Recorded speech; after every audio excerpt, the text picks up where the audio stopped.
Thank you very much. Honorable Sean Donovan, Secretary of Housing and Urban Development of the United States. Ms. Melody Burns, Director, White House Domestic Policy Council. My dear friend, Dr. Judith Rodin, President of the Rockefeller Foundation. Mr. Jonathan Redford, President, Habitat for Humanity International. Your esteemed John Bon Jovi, and fellow members of the Honorary Committee for World Habitat Day, Your Excellencies, ambassadors and members of the Diplomatic Corps, distinguished award winners and guests, members of the press, colleagues from the United Nations system, ladies and gentlemen.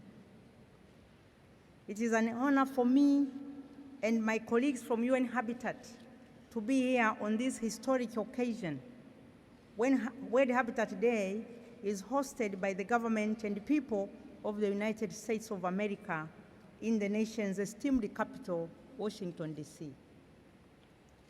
At the outset, let me extend my sincere gratitude to the leadership and commitment displayed by Honorable Secretary Sean Donovan and the co-chairs of the Honorary Committee, Ms. Valerie Jarrett and Ms. Melody Baines, and their entire distinguished membership.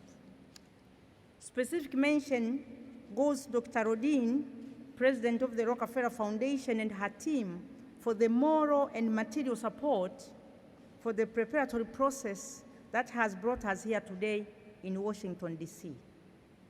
Our partners are many and varied, and you are all here today. I thank you all for your attendance. Habitat for Humanity in particular has played a key role in actualizing World Habitat Day under the able leadership of my friend Jonathan Redford.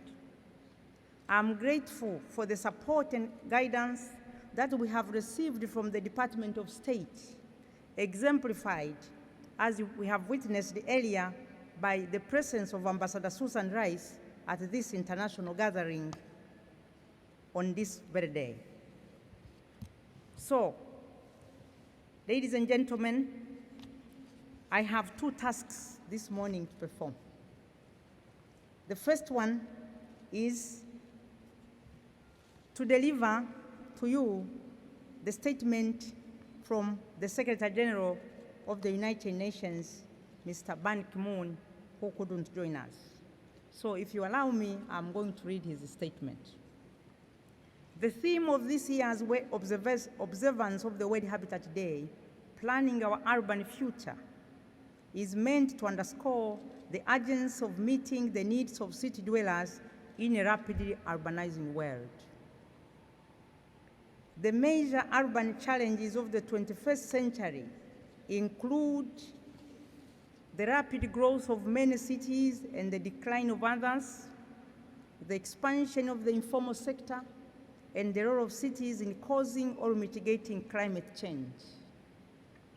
Evidence from around the world suggests that governments at all levels are largely failing to address these challenges. Urban sprawl and unplanned development are among the most visible consequences.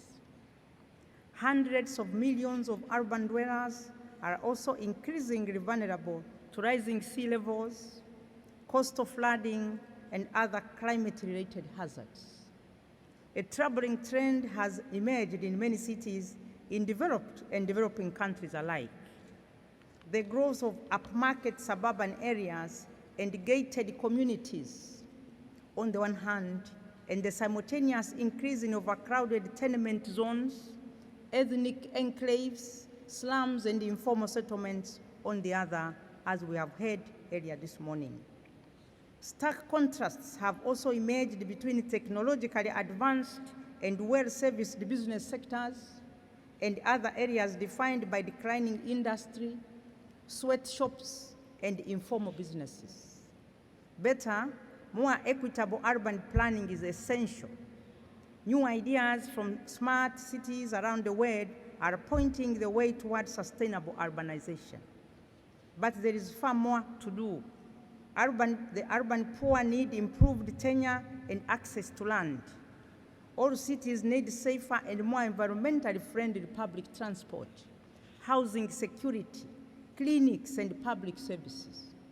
There is also a need to mobilize financing for urban development.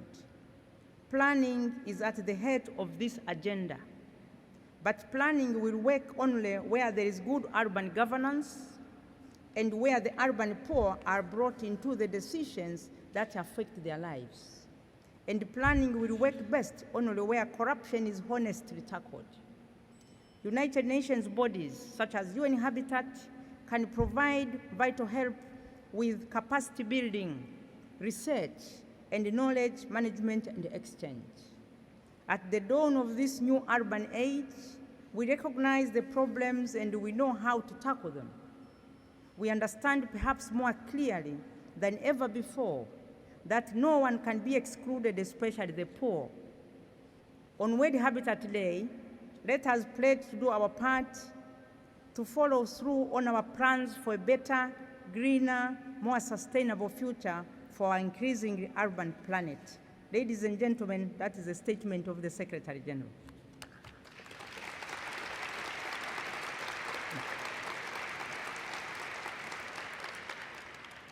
Your Excellencies, this event is historic because the whole world is watching as Habitat Day transforms into Habitat Week with a broad spectrum of activities in the city, including those of habitat professionals like the American Planners Association, led by our core partner, Professor Paul Farmer, who is with us. I would like to thank all you for the support you have given me. So the theme of World Habitat Day 2009 is planning our urban future. As Executive Director of UN Habitat, the United Nations Agency for Human Settlements for nearly a decade, I can tell you that there has never been a time within human memory when planning for our urban future was more urgent than it is now. Today, and we have heard, more than 50%, almost 3.5 billion people of our planet's inhabitants live in cities and towns. That number will rise to 6 billion within the next 40 years. Nearly all of the Earth's population growth between now and 2050 will take place in cities. Regrettably, most of that growth will occur in the world's urban slums, where poverty, deprivation, and exclusion continue. Deprivation and exclusion combine to offer hundreds of millions little more than misery and suffering. In the developing world, a combination of rapid rural to urban migration and natural population increase in cities has resulted in a situation where the rate of population growth has outpaced the ability to provide affordable housing, employment, essential water, sanitation, education and health services, efficient transportation, and a sustainable base of natural resources. Ladies and gentlemen, slum populations are on the increase, natural disasters on the rise, our youth cannot find gainful occupation and are sucked into crime and antisocial behavior. Rapid and chaotic urbanization is now recognized as Africa's most challenging threat after HIV and AIDS. In many cities of the developed world, consumption patterns have not been sustainable, leading to an ever-increasing ecological footprint, increased inequalities and social exclusions, exemplified in limited access to services such as healthcare, education, and affordable housing. How to resolve these issues remains a challenge. Ladies and gentlemen, the disparity between the haves and the have-nots at all scales, from local to global, has today become so great that it is politically destabilizing force within many countries, rich and poor, and across national borders. This disruptive state of affairs can no longer be ignored or simply addressed from the top down through governance mechanisms that are unresponsive to human and environmental needs. While livable cities depend upon rational economics, that is just one leg of the stool. If our cities are to be truly sustainable and harmonious, we must improve the lives and well-being of everyone, especially the urban poor. We must not continue to consume natural resources at rates that deny opportunity to our children and grandchildren, or, as is often the case, at the expense of distant indigenous communities whose socioeconomic and ecological equilibrium we have disrupted. Ladies and gentlemen, on this World Habitat Day, it is my mission, a mission began almost 10 years ago, to ring the bell for a more secure urban future for all through effective participatory public planning. Forgive me for reciting what is familiar history to most of this audience, but it is instructive to recall that the profession of planning was a product of the American progressive movement. In response to the abuses and failures of the unbridled capitalism of the late 1800s, this venerable movement arose from the American middle class on a platform of good governance. Specific aims of the progressive movement included removal of corruption and undue influence from government through the taming of bosses and political machines, inclusion of more people more directly in the political process, and an increase in the role of government in solving social problems and establishing fairness in economic matters. Behind Theodore Roosevelt and other great American leaders of all political persuasion, the progressives succeeded in altering the course of American government, making it more responsive to the needs of its citizens. It resulted in better city management, in social legislation that protected women's rights and the welfare of children, and in a new appreciation for the environment that found its way into city plans and national legislation. Professionalizing city planning was one of the innovations of the progressives, and over the next 50 years, American planning matured and became an integral part of the public administration. American planning practitioners were invited to work internationally. With America lighting the path, planning was recognized as a critical function of urban management and was adopted by nearly every city in the world. So America, as usual, was leading. Planning, as you know, is the uniquely human ability to anticipate consequences, to envision alternative futures, and to identify a set of policies and actions that will help us move toward a more desirable future state. We all agree on the ideal future of adequate shelter for all in our urbanizing world, for example.